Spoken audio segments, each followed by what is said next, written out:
다 함께 사도신경 하심으로 1월 11일 월요 새벽 예배를 하나님께 올려드리도록 하겠습니다.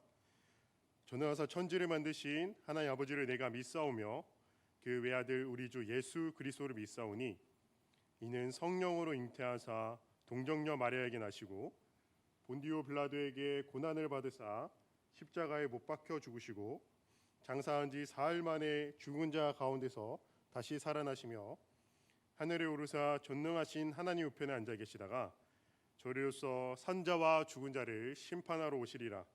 성령을 믿사오며 거룩한 공회와 성도가 서로 교통하는 것과 죄를 사하여 주시는 것과 몸이 다시 사는 것과 영원히 사는 것을 믿사옵나이다. 아멘. 오늘 함께 살펴보실 본문 말씀은 누가복음 4장 41절 말씀입니다. 원래는 4장 31절부터 44절까지의 말씀인데 41절만 읽도록 하겠습니다. 제가 읽어드리겠습니다. 여러 사람에게서 귀신들이 나가며 소리질러 이르되 당신은 하나님의 아들이니이다.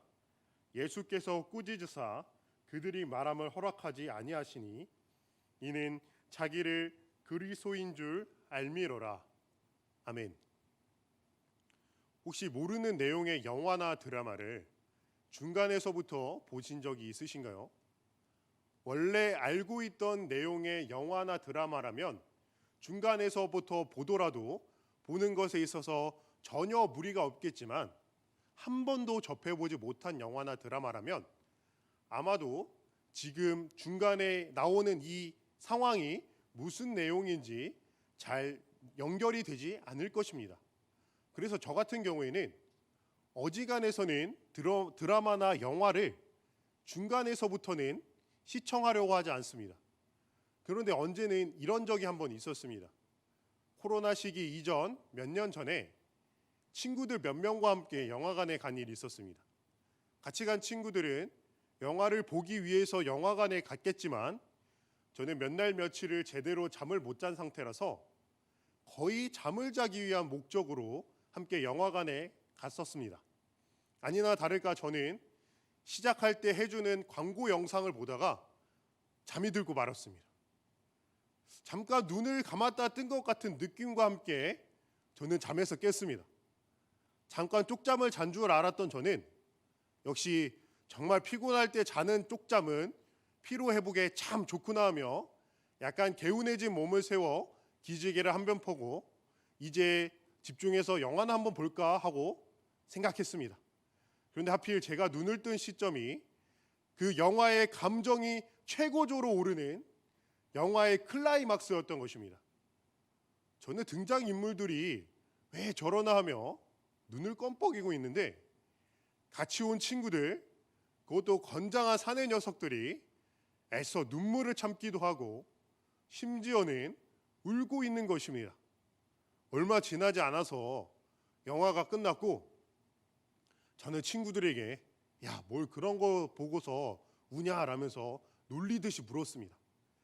그러자 친구들이 하나같이 하는 말이 야, 너가 잠자다가 일어나서 그런 반응을 보이는 것이라면서 꼭 처음부터 다시 보라고 저에게 이야기했습니다.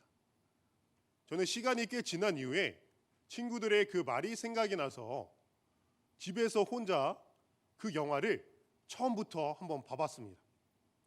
자칫 무거울 수 있는 소재임에도 저는 그 영화를 웃으면서 참 재밌게 봤습니다.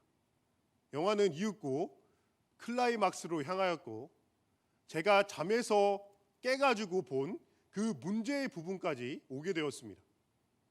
그 장면을 다시 본 저는 정말 오열하면서 흐느끼며 울었습니다. 친구들의 반응이 이제야 이해가 된 것입니다. 제가 본 영화는 7번 방의 선물이라는 영화였고 제가 잠에서 깨서 본 영화의 장면은 배우 유승용 씨가 사형대에 가기 전에 소리 지르며 미안해요 라며 허리를 90도로 숙이는 장면이었습니다. 제가 잠에서 깨어서 이 장면만을 봤을 때는 그다지 슬프지 않았습니다. 무슨 상황인지 몰라서 그 상황을 이해할 수 없었기 때문입니다. 저는 오늘 본문 또한 마찬가지라고 생각합니다. 성경에 적지 않은 부분들이 그렇지만 특히나 오늘 본문의 상황만 딱 놓고 봤을 때에는 이해가 잘 되지 않는 부분입니다. 왜냐하면 그냥 보게 되면 굉장히 모범 답안을 하고 있는 것 같은 귀신들의 말에 예수님께서 꾸짖으시기 때문입니다. 더군다나 한 번만 그러신 것도 아니고 오늘 본문인 31절에서 44절까지의 그렇게 길지 않는 본문의 세 가지 이야기 중에서 두 가지의 이야기에서 그러셨기 때문입니다. 귀신들이 예수님을 보고 하는 두 번의 말을 제가 한번 다시 읽어드리겠습니다. 33절, 34절입니다. 우선 회당에 더러운 귀신 들린 사람이 있어 크게 소리 질러 이르되 아 나사렛 예수여 우리가 당신과 무슨 상관이 있나이까 우리를 멸하러 왔나이까 나는 당신이 누구인지 아노니 하나님의 거룩한 자니이다. 아멘. 이에 대해서 예수님께서는 꾸짖으시고 잠잠하고 그 사람에게 나오라고 반응을 보이셨습니다. 이 부분까지는 귀신 들린 사람을 위해서 귀신을 꾸짖으시고 나오라고 하셨다고 볼 수 있기에 그렇게 이상하다고까지는 느껴지지 않을 수 있을 것 같습니다. 그런데 41절을 보면 이건 정말 이상한 것 같은데 라는 것을 느끼실 수 있을 것 같습니다. 41절을 제가 천천히 다시 읽어드리겠습니다. 41절입니다. 여러 사람에게서 귀신들이 나가며 소리질러 이르되 당신은 하나님의 아들이니이다. 예수께서 꾸짖으사 그들이 말함을 허락하지 아니하시니 이는 자기를 그리스도인 줄 알미러라. 아멘. 귀신들이 나가면서 소리질러 한 말은 당신은 하나님의 아들이니이다 라는 말밖에 없었습니다. 그런데 예수님의 반응이 이상하십니다. 그런 말을 들으시고 그들을 꾸짖으시며 그들이 말하는 것을 허락하지 않는다고 말합니다. 또 그 이유가 참으로 이상합니다.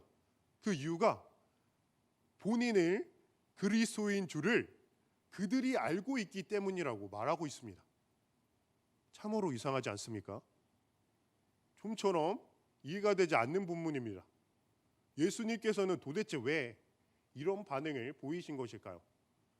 이 귀신들이 예수님을 하나님의 아들이라고 부르는 것이 도대체 무엇이 잘못되었기에 그들이 예수님을 그리스도로 알고 있는 것이 도대체 무엇이 잘못되었기에 예수님께서는 그들이 말하는 것조차 허락지 않으시고 그들을 꾸짖으신 것일까요? 혹시 제가 서두에 말씀드렸던 것이 생각이 나시나요? 영화나 드라마를 볼 때 앞의 내용을 알지 못하면 뒤의 내용에 대해서 이해하기 어렵다는 그 말입니다.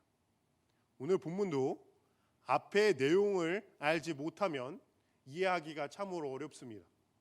그래서 4장에서의 예수님의 행보를 집중적으로 살펴보면서 오늘 본문을 풀어보고자 합니다. 그런데 앞의 내용을 얼핏 봐서는 이 내용들이 대체 서로 무슨 관련이 있나 싶기도 할 것입니다. 4장 초반부의 내용은 예수님께서 마귀에게 시험을 받으신 내용이고 바로 그 뒤에 나오는 내용은 갈릴리 여러 회당에서 예수님께서 말씀을 가르치신 내용이며 누가복음의 주요 주제인 이방인들을 향한 구원의 메시지를 담고 있습니다. 그 다음에 바로 나오는 내용이 오늘 본문인 회당에서 더러운 귀신 들린 사람을 고치신 사건입니다. 4장에서의 예수님의 행보를 보게 되면 많은 부분을 회당에서 활동하고 계신 것을 볼 수 있습니다. 예수님께서는 회당에서 말씀을 가르치셨습니다.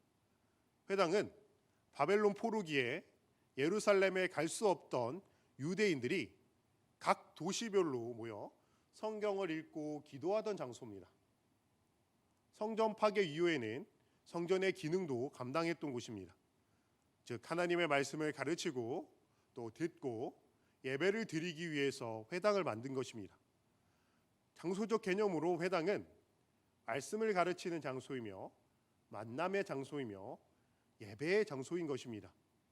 그런데 이런 회당에 현재 귀신 들린 사람이 있는 것입니다. 이것이 뜻하는 바가 무엇이겠습니까? 예수님 시대의 회당은 참된 예배와 말씀을 배우는 그 기능을 잃은 회당이었다는 사실을 보여주고 있는 것입니다. 사탄의 장악하에 바리새인들이 모든 것을 부여잡고 형식적인 종교만 계속 성화시키고 강화시키며 그런 어둠의 지배 아래 있는 것이 현재의 회당이라는 것을 보여주고 있는 겁니다. 그런 회당에서 예수님은 다시금 진리의 말씀을 가르쳐 주셨고 더러운 귀신들을 내쫓으시며 하나님 아버지께 예배를 드리고 그 말씀을 가르치고 배우는 회당의 기능을 회복시키고 계신 것입니다. 그렇지만 이러한 사실마저도 예수님을 향하여 하나님의 아들이라고 고백하는 귀신들을 꾸짖으시며 그 꾸짖으신 이유가 그들이 예수님 자신이 그리스도인 것을 알기 때문이었다라는 것에 대한 설명은 되지 않을 것 같습니다. 그렇기 때문에 4장의 초반부로 가서 예수님의 행보를 살펴보고자 합니다. 4장 초반부에 예수님께서는 마귀에게 시험을 받으십니다. 그 시험의 내용을 아주 간단히 이야기하면 돌들에게 떡이 되게 하라는 것과 절을 하면 모든 것을 주겠다는 것과 성전 꼭대기에서 뛰어내리라는 것이었습니다. 이 세 가지의 시험은 공통점이 있는데 그것은 예수님께서 온전히 대속의 사역을 향하여 나아가시는 것을 방해하고자 하는 것이 이 마귀의 목적이었습니다. 왜냐하면 예수님께서 온전한 대속의 사역을 이루시는 것이 마귀가 가장 싫어하는 것이었으며 가장 경계하는 것이었기 때문이었습니다. 마귀는 예수님을 감히 시험하면서 3절과 9절에 오늘 본문의 귀신들과 같은 맥락의 이야기를 합니다. 3절과 9절입니다. 먼저 3절입니다. 마귀가 이르되 내가 만일 하나님의 아들이거든 이 돌들에게 명하여 떡이 되게 하라. 또 9절입니다. 또 이끌고 예루살렘으로 가서 성전 꼭대기에 세우고 이르되 내가 만일 하나님의 아들이거든 여기서 뛰어내리라. 아멘. 마귀의 목적은 예수님께서 온전한 대속의 사역을 이루시는 것을 방해하는 것이었습니다. 예수님께서 온전한 대속의 사역을 이루시기 위해서는 예수님께서 온전한 사람이셔야 합니다. 지금 마귀는 시험을 통하여 예수님께서 온전한 사람으로서가 아니라 하나님의 아들로서 존재하기를 바라고 있는 것입니다. 이것은 오늘 본문에 귀신들이 말한 것과 같은 맥락을 지니고 있습니다. 지금 오늘 본문에 이 더러운 귀신이 바라는 것이 무엇이냐 하면 예수님이 하나님의 아들로 있는 것, 즉 신적인 존재로서만 예수님이 남아 계시길 바라는 것입니다. 그래서 계속해서 예수님이 하나님의 아들임을 드러내려고 그렇게 애를 쓰고 있는 것입니다.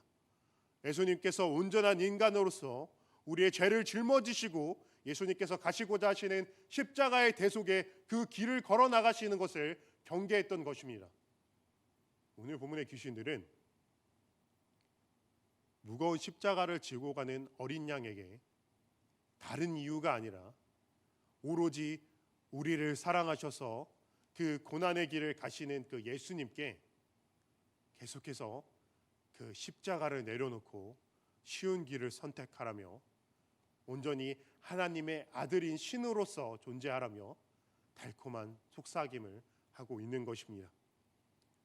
예수님께서는 그들의 그러한 의도를 아신 것입니다. 그래서 그들을 매섭게 꾸짖으셨습니다. 예수님께서는 그러한 속삭임에 귀를 기울이시지 않으셨습니다. 자신의 아내보다 그 편안함보다 하나님 아버지의 뜻을 이루는 것을 더 중요하게 생각하셨기 때문이었습니다. 그리고 그 하나님 아버지의 뜻은 자신이 가장 사랑하는 하나뿐인 아들 예수 그리스도를 보내사 그를 십자가에 못 박아 더럽고 추악한 우리의 죄를 대신 지게 하시는 것이었습니다. 사랑하는 여러분, 현재 우리는 참으로 힘든 시대를 살아가고 있습니다. 참으로 애석하게도 자연도 말썽입니다. 작년에는 태풍이 그렇게 불더니만 겨울이 되고 해가 바뀌니 생각지도 못한 추위 때문에 많은 힘듦을 겪고 있는 분들도 계실 것 같습니다. 저도 며칠 전에 수도가 얼어서 물이 안 나와서 고생 꽤나 했었습니다. 엎친 데 덮친 격이라고 힘든 일은 왜 이렇게도 겹쳐서 일어나는지 모르겠습니다. 그러나 이렇게 힘들 때 사단은 우리에게 달콤한 속삭임을 할 것입니다. 쉬운 길을 가라며 하나님을 의지하지 말고 하나님을 버리고 세상 속에서 어떻게든 살아갈 궁리를 하라며 말입니다. 그럴 때에 우리가 예수님의 행보를 기억했으면 좋겠습니다. 예수님께서 그 고난의 길을 가시며 가장 최우선시했던 것은 하나님의 뜻을 이루시는 것이었습니다. 예수님은 하나님의 뜻이 무엇인지를 똑똑히 알고 계셨습니다. 그러나 예수님께서는 그 고난의 길을 멈추지 않으셨습니다. 다른 이유가 아니라 우리를 너무나 사랑하셨기 때문입니다. 우리가 그 무한한 사랑을 잃어버리지 않고 끝까지 붙잡고 이 길을 나아가기를 진심으로 소망합니다. 기도하겠습니다. 하나님 아버지, 은혜와 사랑에 감사합니다. 매번 아버지의 은혜와 사랑에 감사하다고 고백하는 것이 우리의 습관의 고백이 아니라 그 사랑과 은혜에 매번 감사하여서 하는 그러한 고백이 되게 하여 주시옵소서. 우리가 하나님 아버지의 사랑을 잃지 않게 하여 주시옵소서.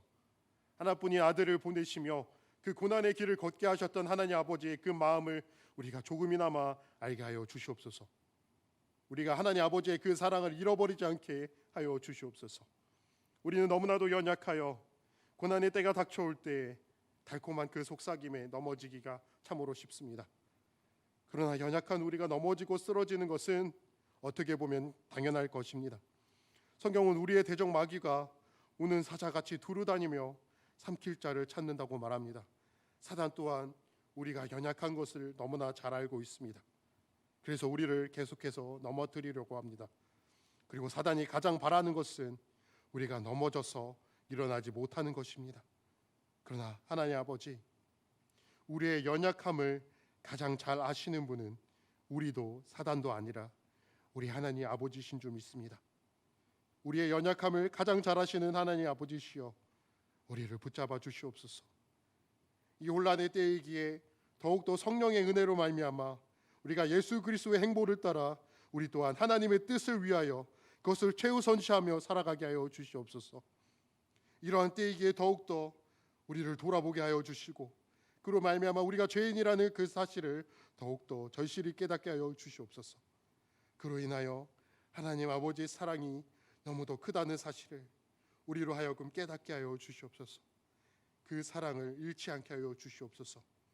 그것이 우리에게 가장 큰 복인 줄 믿사오며 이 모든 말씀 예수님의 이름으로 감사 기도드리옵나이다. 아멘.